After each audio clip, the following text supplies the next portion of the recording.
Hey there, this is your pal Pally, and welcome back to Git Er Raid.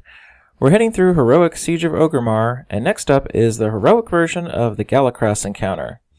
If you really hate shamans, your hatred of them will grow 100-fold after this encounter. As always with a heroic guide, I'll be speaking mainly to the things that have changed for the heroic version, and then additional strategy points to worry about. The footage here shows us 2 tanking and 2 healing the encounter. So what's different for heroic here? Well, the one mechanic change is pretty easy to deal with. Just about every wave of adds also spawns this grunt over here that attacks your own friendly NPC demolition crew. If they are allowed to beat on your demo crew long enough, they'll kill them, and the process of opening up the towers will have to start from scratch. This is a big setback, so you'll have to handle it. All you really need to do is station a couple of DPS up here near the tower and blow this add up quickly. You can also heal your demo crew, so don't hesitate to have a healer pop up here and get them stabilized if you have a little bit of downtime between waves. I was one of the demo crew protectors, along with my warlock buddy here. Warlocks are nice for this duty, as they can put their portal up here and just zip on up when it's time. Big note on who you assign this duty of protecting the demo crew to. If anyone involved is also on the tower team killing the bosses at the top, you'll have to substitute someone to protect the crew on the right side tower while the left side tower is being stormed. So for example, I was part of the tower team, so when we killed the demolisher, I went up into the tower to do my thing. Our warlock went over to the right side tower, and he was joined by our shadow priest until we were all done with the left side tower. The point I'm trying to stress here is that the right side tower crew needs protected while your tower team is doing their thing in the left side tower. Don't forget. So that really is it for major mechanic changes. Why did I say you'll hate shaman after this fight? Well, they are really detrimental to your raid. They were before on normal mode, but even more so now. They will cast Chain Heal a lot more often, drop healing totems, and their normal surge attack also hurts decently. They are super top high priority now if they weren't already.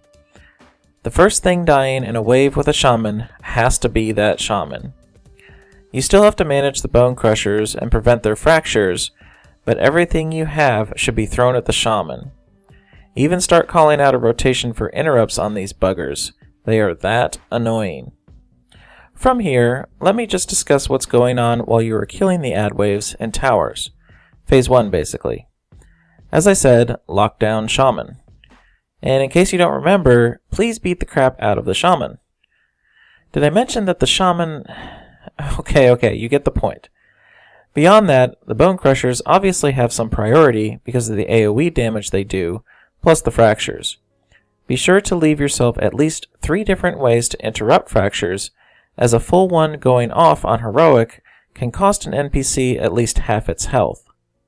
Stuns and knockbacks are required, not regular old interrupts, so use things like death grips, hunter explosive traps that are glyphed, typhoons, fist of justices from paladins, charges from warriors, etc. You still need to have interrupts handy for the shaman, but if you have enough of those and you're looking for what talents to pick from this fight, it's helpful to have an extra stun or knockback for a fracture. Remember as well, you'll lose your tower team while they are doing their duty, so make sure your ground team has enough to handle bone crushers. Next up, let's talk towers. How many people you'll need for the tower is going to entirely depend on the DPS you send up. You have to at least send a tank and a healer. We sent 2 DPS, so we left behind a tank, healer, and 4 DPS to handle the adds on the ground. In general, when deciding who to send, go for classes that are stronger in single target versus AoE. But of course, if you have to pick someone else because say your shaman is terrible at not getting punted out of the tower, then pick more raid-aware players. The hope is that you'll be able to kill the mini-boss soon after he or she does his first knockoff maneuver. So it was myself as a hunter and a ret paladin coming up with our tank and healer team. Oh, bonus note for you disc priests out there. Ours found that if you atonement heal through this ad over here on the tower, the heals actually can bounce all the way down to the ground team. Pretty neat. Anywho, back to the towers. The last thing I'll mention is something you may know already from normal mode. These mini-bosses hit your tank fairly hard. The guy in the left side tower isn't too bad, but the hunter boss in the second tower is redonkulous. Be prepared for this. We even made the call to have myself and the Ret Paladin save our big DPS cooldowns to kill that hunter boss off before she got done doing her little muzzle spray thing, because she hit so hard. Save a pain suppression or hand of sacrifice or something like that, just in case you have to survive longer than that with this mini-boss. That's all there is to Phase 1, but for completeness' sake, I want to take a minute to go through the little play-by-play so you get a feel for how the fight is supposed to flow. First ad wave is out, Protector team kills Grunt, then everyone focuses down the Bone Crushers and cleaves it all down. Second ad wave is out, kill the Shaman ASAP, Protector team kill the Grunt, and maybe a healer needs to go top off the demo crew. Third wave is the Poison mini-boss, focus her down and kill her off. There's a third Grunt out now, although it wasn't clear to me whether we had to kill it off, because the tower was already at 100% complete, but we did anyway. Kill the mini-boss before the Demolisher, kill the Demolisher, and send your tower team. While your tower team is heading up, you get a wave of Drakes, easy peasy. Next wave of ads is the Crusher mini-boss. This is where it can get tricky on your healers. There is a lot of damage from the boss, plus a lot of flame arrows going down, plus the Drakes in the air are randomly hitting your raid. Do whatever you need to in order to survive here. This was a common place for us to lose a person or two, and then probably end up wiping. It abates once the tower is down and the cannon guy clears the skies, but it wouldn't be a terrible idea to send your tower team healer back down to help downstairs once the tower mini-boss is dead. It's just such an intense part of the fight. So, tower team kill stuff.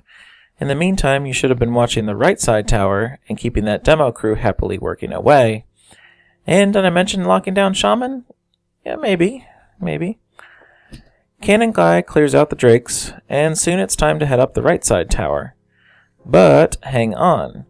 You might want to help the ground team just a little bit on clearing out a few of the ads that are up. Even delaying for 20 seconds or so to put some damage into everything might help them catch up before you head on up. You'll have to time this section out based on your DPS. We delayed about 30 seconds and killed off the Shaman in this group so that the ground team could clean it all up before the next wave. The next tower is routine. Just make sure to watch the tower tank here as I mentioned before. Timing-wise, you ideally want to bring down Galakras as you are finishing off the second Proto-Drake wave. If you get another wave of ads beyond that, that one contains 2 Shaman, and that's a real bitch to deal with. So send a person up the left tower and be prepared to start Phase 2. So, Phase 2. The dragon is down and he's spitting fire. Here's the super important tip that you shouldn't ignore. The friendly NPCs in this fight are a huge amount of DPS for you if you make them engage. In our kill of this, the NPCs did more than 33 million damage to Galakras himself. With a health pool for the boss being about 210 million, 33 million is a large chunk of damage. To that end, the first thing the tanks should do upon entering this phase is drag the boss down near the NPCs and get them attacking. Once that is accomplished, you can go into your strategy for dealing with the Flame Orbs and such. So there isn't anything different from normal mode on this part of the fight, except everything obviously hurting a bit more. If you down Galakras on normal mode with no strategy here at the end, it wouldn't honestly surprise me. But here you'll need to work something out. The main mechanic to strategize around is the Flames of Galakras. Basically, you have to soak the orb as in normal mode, but you get a stacking dot on you. This hurts a lot more on heroic, so you personally can probably only take 3 stacks without stressing your healers. So the goal is to set up some sort of rotation of people soaking the orbs such that enough people will soak and diminish the orb, but without people getting insane dot stacks. We took the strategy of personal responsibility. Essentially, everyone would watch out for their own stacks and move into the orb to soak it, while those with high stacks stood out. To set this up, you'll want a few people to not take any of the first few stacks, or at least stagger getting them. So I took a couple stacks, and then stepped out, and when they fell off, I got back in there. Our disc priest didn't get any stacks until others got to 3 and started stepping out. If you need to formalize this and draw it up for people, you can, but we just sort of winged it here essentially. Another valid strategy is to set up 2 camps. If it was the left side's camp's turn to get stacks, everyone who got the beam on them would go over there to make sure the ball went that way. Then after 3 stacks, it was the right side camp's turn. Kite the ball to that side. Whatever you gotta do. We also found it good to pop Lust later in this phase to benefit both healers and DPS in the last part. If you are properly soaking orbs, it only should get hairy at the end here when the boss's stacking buff gets super high. That's the time for Lust and rotating raid CDs. Just hang on for dear life until the end and you'll get it. So, kill some shaman and his buddies, don't allow your demo crew to die, and try to get a clean execution on pushing the second phase, as well as soaking Flames of Galakras. Those are the keys of the kingdom to downing this encounter. Thanks for watching, and please comment, like, and or subscribe to the video if you found it helpful, and have a good one!